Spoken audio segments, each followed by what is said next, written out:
मिथुन लगन, शुक्रदेव तीसरे स्थान में। अच्छे और बुरे दोनों फल की प्राप्ति संभव है, लेकिन एक बात जरूर है, अच्छे फलों में पराक्रम की वृद्धि, थोड़ा लोभी स्वभाव, अपनी संपत्ति का उपयोग करने वाला, भाग्य को बढ़ाने वाला, तीर्थ यात्राओं में संपत्ति का व्यय करने वाला, भाई या बहनों का कुछ ज्यादा मात्रा में हेल्प या उनकी सहायता करने वाला, सब कुछ उन्हीं के ऊपर लुटाने वाला। कई बार कुछ ग्रह योग भी बन जाते हैं उस तरह के, और शुक्र भी अगर तीसरे स्थान में बैठा हो। बहुत कुछ निर्भर करता है कि आप किस तरह का उस फलों को जानने समझने की कोशिश करते हैं। जय माता की मित्रों, पुस्तकों अनुसार पहले पार्ट में, जिसका शॉर्ट वीडियो भी हम बताते हैं, बना के आपको पोस्ट करते हैं, उसमें हमने आपको बता दिया कि शुक्रदेव तीसरे स्थान में होने से किस तरह के फल पुस्तकों के द्वारा प्राप्त हो सकते हैं। बहुत सी पुस्तकें हैं, किसी में कुछ किसी में कुछ।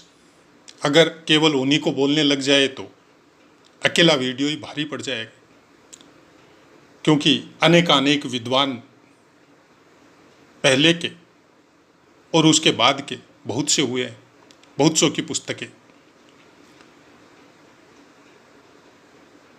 कमोबेश तीसरे स्थान के शुक्रदेव के अच्छे और बुरे दोनों परिणाम आपको आ सकते हैं, लेकिन यह बात सही है कि इंसान पराक्रमी होता है। पराक्रम के द्वारा भोगों की प्राप्ति करता है, पराक्रम के द्वारा अपनी स्थिति से ऊपर उठता है, पराक्रम के द्वारा ही, अपने कर्मों के द्वारा ही अपनी यथा स्थिति से, जहां भी उसका जन्म हुआ हो, उस स्थिति से कुछ न कुछ ग्रो वो जरूर करता है। और अगर कोई क्रूर ग्रह साथ में हो, मंगल हो, शुक्र हो,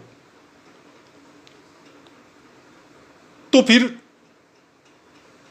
कुछ चीजों में खराब और कुछ चीजों में अच्छा, दोनों चीजें होती। हो सकता है कि जो चीजें आपको मिली है कि पराक्रम करना है, पराक्रम से उन्नति करना है, और उस पराक्रम से उपार्जित धन को भाई बहनों के लालल पानल में आपको व्यय करना है। अब यहां पे आपको शनिदेव की स्थिति भी देखनी पड़ेगी कि शनिदेव की पोजीशन कैसी, क्योंकि जहां पे ये दृष्टि देंगे वहां का स्वामित्व मिथुन लगन में शनिदेव के पास है। यहां पे आपके दूसरे स्थान का स्वामित्व है, और आपके छठे स्थान का स्वामित्व है काल पुरुष की कुंडली अनुसार। नहीं, सातवें स्थान का स्वामित्व है काल पुरुष की कुंडली अनुसार शुक्रदेव को प्राप्त होता है। लेकिन मिथुन लगन में आपके पंचम स्थान का स्वामित्व और आपके द्वादश स्थान का स्वामित्व प्राप्त होता है। चारों स्थानों के बीच में तारतम्य आपको बिठाना पड़ेगा। जब भी शुक्रदेव के फल मिथुन लगन में आपको जानने हो, किसी भी स्थान में बैठे हो, स्थान विशेष का विशेष योगदान होता है, और सबसे पहले वो ग्रह जहां वो प्लेस है, उस स्थान का फल वो पहले करेगा। लेकिन करेगा क्या? अपनी प्रकृति के अनुसार। आप जैसे हैं उसी अनुसार आप जब कहीं भी जाएंगे तो उस तरह के फल आप जैसे हैं वैसे करेंगे। उसके बाद में उस स्थान विशेष का महत्व होता है। एक बल कारक, एक बल से परिपूर्ण इंसान जिसके अंदर शुक्र तत्व की भरमार है, उस आदमी की शरीर या स्किन या चेहरा बहुत ज्यादा चमकदार होता है। आंखों में कुछ विशेष प्रभाव या ओज होता है, वाणी में मिठास होती है, और गंभीर भी होता है। अच्छे शास्त्रों का, अच्छी पुस्तकों का अध्ययन करके विशेष ज्ञान की भी प्राप्ति करता है। पढ़ने के लिए बहुत विदेश तक जा सकता है, अपने पराक्रम के द्वारा बहुत लंबी यात्रा कर सकता है, बहुत बड़े बड़े तीर्थों में, मठों में, मंदिरों में इनकी यात्रा हो सकती है, या घूमने फिरने के संबंध में बहुत अच्छे अच्छे स्थानों का भ्रमण इनका जीवन के किसी भी पड़ाव पे हो सकता है। ऐसे इंसान दयालु प्रवृत्ति,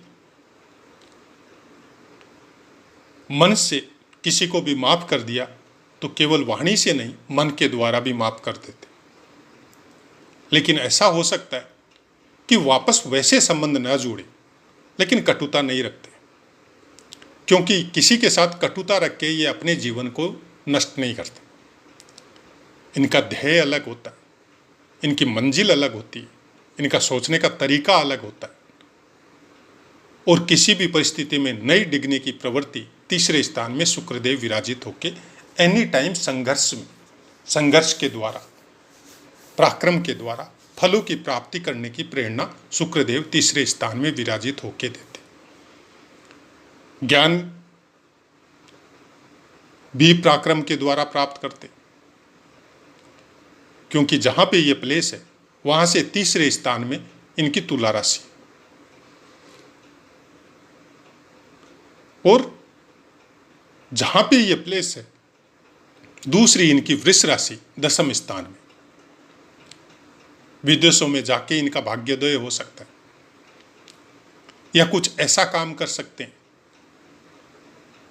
जिससे इनको विदेश भ्रमण का मौका, या विदेशों से, फॉरेन कंट्री से इनको धन का आवागमन बराबर बना रहे।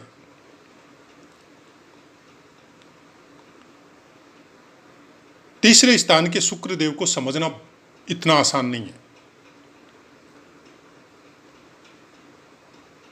क्योंकि पराक्रम और भोग दोनों साथ रहेंगे।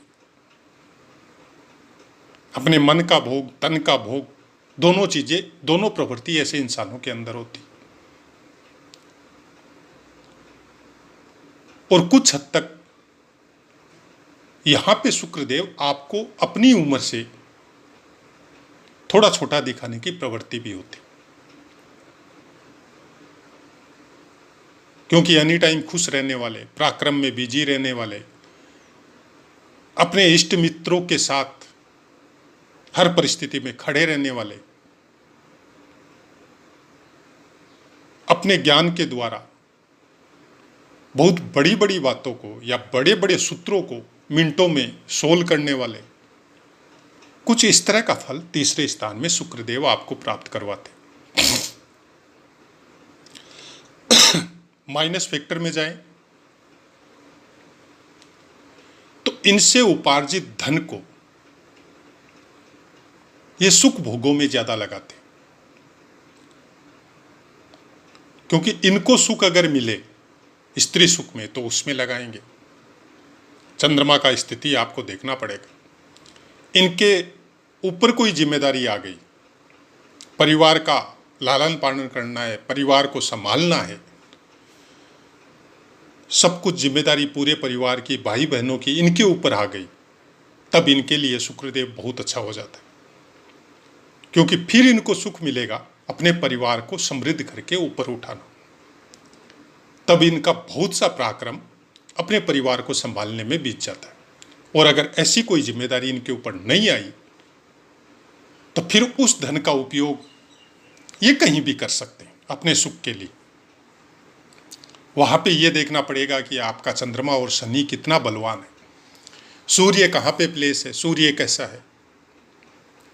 बहुत सी ऐसी बातें हैं कि शुक्र और गुरु के फलों को जब देखना हो तो उसके साथ आपको सूर्य और चंद्रमा के फलों को भी जानने की पूरी प्रिडिक्शन होनी चाहिए, पूरा ज्ञान आपके पास होना चाहिए।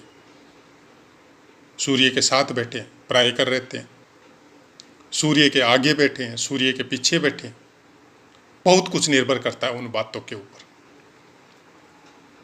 चंद्रमा की स्थिति कैसी है, क्योंकि मन के कारक चंद्रमा है, और किसी भी ग्रह के फल को जानने के लिए चंद्रमा की स्थिति देखनी बहुत जरूरी है। बहुत से पाठों में हमने बताया है कि आज के 100 साल पहले तक जब आपके ये कंप्यूटर या गणित निकालने का आज जो सिस्टम है या आज जो सुविधा है उस समय नहीं थी। तब दूर दूर प्रदेशों में कर्मकांडी विद्वान जो रहते थे वो चंद्र कुंडली के द्वारा ही सब आपके यथावत कर्म भी करवाते थे, और आपका भविष्य या कुंडली देखना भी उन लोगों को वो ज्ञान था कि वो चंद्र कुंडली के द्वारा भी आपको बहुत कुछ बताते थे। और हमारी सीखने की शुरुआत वहीं से हुई। और हमने देखा है कि केवल चंद्र कुंडली के आधार के ऊपर किस तरह से वो सटीक फलादेश करते थे और 99% मिलता था।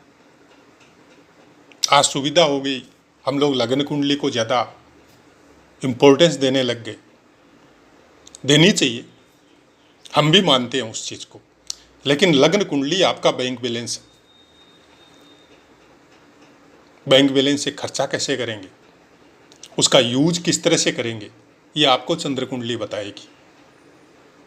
और किस समय करेंगे, ये दशा, महादशा और नवमास कुंडली बताएगी। और ज़्यादा डीप जाएंगे तो नक्षत्र और उसके चरण बताएंगे, गोचर बताएंगे। तो ऐसे बहुत से तरीके हैं जिनके द्वारा हम लोग इतना तो जान सकते हैं कि किस तरह का वातावरण हम लोगों को लग्न कुंडली के द्वारा हम लोगों को मिल सकता है जीवन में। लेकिन क्या हम लोग उसको रोक सकते हैं? कभी नहीं रोक सकते। आप कोई नहीं रोक सकता। जब ईश्वर ने जन्म लेके इस धरा पे उन्होंने भी नहीं रोका, रोकने की शक्ति होने के बावजूद, तो फिर आप और हम लोग तो साधारण इंसान। उस ग्रह गोचर के अनुसार उनका जन्म बंधन जेल में होना था कृष्ण भगवान का। वो कर सकते थे चेंज उसको, लेकिन उन्होंने नहीं किया। उन्होंने समय का, ग्रह गोचर का सम्मान किया है, क्योंकि वही ग्रह गोचर, वही जेल में उनका बर्थ होके उनको परमात्मा अंश गोचर के द्वारा आने वाले समय में बनना था। आज हम लोग क्या कर रहे हैं? एक अच्छी सी लग्न कुंडली बनवाते हैं जब बच्चे का जन्म होता है, विद्वानों को फीस देके और एक समय निर्धारण करवाते हैं, और उस समय में हम लोग सीजरिंग के द्वारा बच्चे को जन्म करवाते हैं। और हम लोग सोचते हैं कि इसको हम लोग एकदम ऊंचाइयों पे पहुंचा देंगे। मतलब मनुष्य किस तरह के भौतिक ज्ञान से परिपूर्ण होके और परमात्मा को चैलेंज करने के लिए निकल चुका है। किस तरह की ज्योतिष चल रही है और किस तरह के विद्वान चल रहे हैं, हमारी समझ से बहुत परे है। हम केवल प्रकृति को मानते हैं, उसके द्वारा प्रदत्त ज्ञान को मानते हैं, अपने ऋषि मुनियों का या उन प्रवर्तकों का सम्मान करते हैं जिस ज्ञान को आज हम बोल रहे हैं या पढ़ रहे हैं या समझ रहे हैं। उनके तो हजारवें हिस्से का 0.001% भी नहीं है। हम हो सकते हैं उनके समकक्ष आज के ज्ञानी, लेकिन हम नहीं। हम इस ज्ञान को उसी तरह से समझते हैं जिस तरह से समझने की प्रवृत्ति हमारे अंदर भगवान ने पैदा की। हम ये मानते हैं कि अगर हमारा शुक्र ग्रह अच्छा है तो हमको हर हालत में अपने शुक्राणुओं को कोई ध्यान साधना में लगाना है, न कि भोग में लगाना है। अच्छे ज्ञान को प्राप्त करने में लगाना है, न कि बिना मतलब का आमोद प्रमोद या विनोद में लगाना है। हमारा सूर्य अगर अच्छा है तो हर परिस्थिति में हमको सबके साथ समदृष्टि रखनी है। अपने परिवार के अलावा हमारे पास अगर कुछ बचे तो बाकी भी किसी का भला करना। हम इसमें नहीं लगाते हैं कि हमारा सूर्य खराब या अच्छा है तो उसको फिर खराब या अच्छा करने के लिए हम कोई स्टोन पहन ले, हम कोई पूजा पाठ करवा ले, हमको आने वाले समय में सूर्य का ये खराब फल मिलने वाला है तो हम उसको दूर कर लें। कभी नहीं करते, क्योंकि हमको पता है वो दूर नहीं हो सकता। वो हमारा बैंक बैलेंस है। और सबसे बड़ी खास बात है, जब आप अपने कर्मों का निस्तारण बहुत उच्च कोटि में, उच्च श्रेणी में करने लग जाते हैं तो वो बैंक बैलेंस चेंज हो जाता है। ये कई पाठों में बताया हमने आपको कि प्रारब्ध ने आपको 1000 रुपये बैंक बैलेंस देके भेजा है। उस 1000 रुपये में 800 रुपये केवल दुख प्राप्त करने के लिए है और 200 रुपये सुख प्राप्त करने के लिए है। आपने 200 रुपये वाला सुख प्राप्त कर लिया और दुख चालू हो गया। लेकिन आप कर्म से नहीं डिगे, कर्म आपके वही उच्च श्रेणी वाले हैं। तो फिर ऊपर वो जो बैठा है, जो सुपर कंप्यूटर, जिसको आप कोई भी नाम दे दो, ईश्वर दे दो, अल्लाह दे दो, भगवान दे दो, जीसस दे दो, गुरु दे दो, कुछ भी नाम जो आपकी समझ में आए। वर्तमान समय में कंप्यूटर का जमाना है, तो आप सुपर कंप्यूटर दे दो, ब्रह्मांडीय कंप्यूटर। वो क्या देखता है?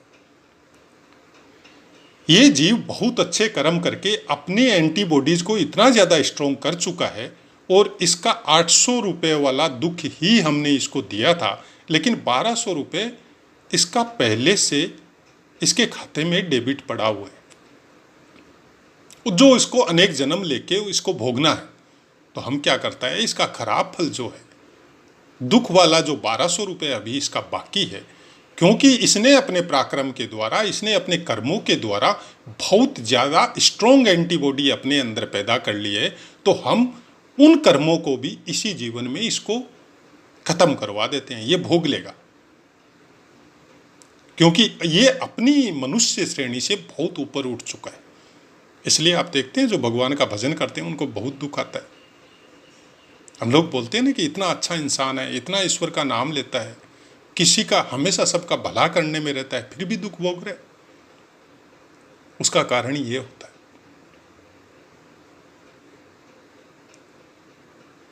अब इस चीज को बोलते हैं कि प्रारब्ध के भोगों को नष्ट नहीं कर सकता। प्रारब्ध के भोगों को आप नष्ट नहीं कर सकते, लेकिन जो अनिष्ट कारक भोग आपके पे और बचे हुए हैं ऊपर में, आपके बैंक बैलेंस में, अगर आपने अपनी श्रेणी उच्च कर ली तो उसको भी भोग सकते हैं। यह सबसे अच्छा फल शुक्रदेव यहाँ पे तीसरे स्थान में बैठ के आपको प्राप्त करवा सकता है, क्योंकि पराक्रम की मात्रा बहुत ज़्यादा बढ़ जाती है, आपके शरीर में एंटीबॉडीज बहुत ज़्यादा बढ़ जाती है। लेकिन जैसा कि हमने आपको बताया, नेगेटिव इफेक्ट भी है। उस चीज़ को अगर नहीं समझा, कोई जिम्मेदारी अपने सर के ऊपर नहीं ली, तब फिर वो शुक्र आपको दूसरी लाइन में भी लेके जा सकता है। तो आशा है मित्रों पाठ समझ में आया होगा। अब अपनी वाणी को विराम देते हैं, आपसे आज्ञा लेते हैं। जय माता।